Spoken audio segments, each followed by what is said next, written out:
আসবে সেটিং আসার পর এখানে চ্যাট আছে, চ্যাটে টাচ করবে, আসার পর নিচের দিকে এসে চ্যাট ব্যাকআপ বলে লেখা আছে। এইখানে তোমরা পেয়ে যাবে end to end encrypted backup one আছে। তোমরা এটা ওয়ানটাকে অফ করবে কি করে? তোমরা চাইছো তোমাদের ডেলি নেট নিচ্ছে, প্রচুর ব্যাকআপ নিচ্ছে, সেই জন্য তোমরা এন্ড টু এন্ড এনক্রিপ্টটা অফ করতে চাও। হে গাইস, আশা করছি তোমরা সুস্থ আছো, ভালো আছো। অলরেডি সলভ আবারও হাজির হয়েছে নতুন ভিডিও নিয়ে। তোমরা অবশ্যই থাম্বনেল দেখে বুঝে গেছো আজ আমি কোন বিষয় নিয়ে আলোচনা করব। একদম ঠিক, বর্তমান সময় তোমাদের হোয়াটসঅ্যাপে একটা লিঙ্ক এসছে, বর্তমান সময় তোমাদের একটা অপশান এসছে এন্ড টু এন্ড এনক্রিপ্টেড। যে অপশানটা তোমাদের এসছে সেটা তোমরা কি করে অন করবে, তার ফিচার্সটা কী সেটা অবশ্যই তোমরা বুঝে গেছো। আমি গত দুটো ভিডিও তোমাদের জন্য আপলোড করেছি, যে তোমাদের চ্যাট, তোমাদের টেক্সট, তোমাদের audio, video call, photo, documents, location sharing, status পর্যন্ত সব কিছু তোমাদের সেফ অ্যান্ড সিকিউর থাকবে, প্রাইভেট থাকবে। চাইলেও কোনো হ্যাকার বা কোনো থার্ড পার্সন তোমাদের সেটা কেউ হ্যাক করতে পারবে না। এটা তোমাদের তখনই অন হবে, এটা এই এন্ড টু এন্ড এনক্রিপ্টেড অপশনটা তখন যখন তোমরা অন করবে। যতক্ষণ না এই অপশানটা তোমরা অন করছো ততক্ষণ কিন্তু এটা সেফ অ্যান্ড সিকিউর হবে না। আমি অবশ্যই এই নিয়েও তোমাদের একটা ভিডিও আপলোড করেছি, লাস্ট ভিডিও, তোমরা অবশ্যই দেখে নিতে পারো। এই এন্ড টু এন্ড এনক্রিপ্টেড ব্যাকআপটা তোমরা কী করে অন করবে ডিটেলসে আমি তোমাদের দেখিয়েছি। ভালো লাগলে অবশ্যই এটা কমেন্ট করো।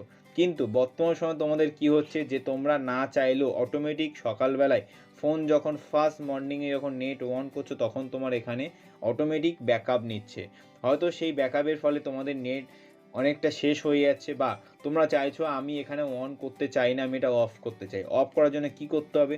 তোমরা জাস্ট নিচে টার্ন অফে টাচ করবে। দেখো টার্ন অফ এখানে করার পর তোমরা যে পাসওয়ার্ডটা দিয়ে এন্ড টু এন্ড এনক্রিপ্টটা অন করেছিলে সেই পাসওয়ার্ডটা তোমরা এখানে মনে করে দেবে, কারণ আমি লাস্ট ভিডিওতে বলেছিলাম তোমার পাসওয়ার্ডটা অবশ্যই মনে রাখতে হবে।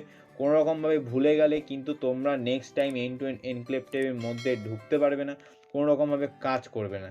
তাই এখানে মনে করে তোমরা তোমাদের পাসওয়ার্ডটা দেবে।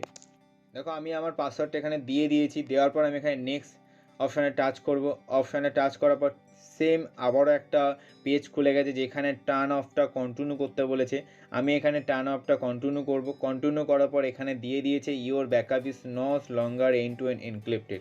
এখানে তুমি তোমার শিওর থাকলে ডান করবে, না থাকলে তোমরা ব্যাক করে যেতে পারো। ডান করবে, ডান করার পর দেবে তোমার এখানে কিন্তু end to end encrypted backup কিন্তু অফ হয়ে গেছে, আর অন নেই। এভাবে তোমরা তোমাদের ফোনটাকে সেভ রাখতে পারো। আমার ব্যক্তিগত মতবাদে বলবো এটা অন রাখাই তোমাদের জন্য বেস্ট, কারণ কোনো রকমভাবে কেউ অসৎ কাজ করতে পারবে না। কেউ তোমার ফোনটাকে হ্যাং করলো, তোমার চ্যাট, তোমার ডকুমেন্টস, তোমার ভিডিও কল, তোমার স্ট্যাটাস কেউ দেখতে পাবে না। তাই নিজের ফোনটাকে সিকিউর, নিজে সুস্থ থাকো, ভালো থাকো। অলরেডি সলভের এই ভিডিওটা ভালো লাগলে অবশ্যই এটা লাইক করে দিও, সাবস্ক্রাইব করে দিও, বন্ধুর কাছে শেয়ার করতে ভুলো না। তোমার বা তোমার বন্ধুর, তোমার ফ্রেন্ডের, সবার যেন ভিডিওটা ভালো লাগুক, সবার বিপদে আপদে যেন কাজে লাগে। তাই সুস্থ থাকো, ভালো থাকো, আবারও দেখা হবে নতুন ভিডিওতে। ওকে, টাটা, বাই বাই।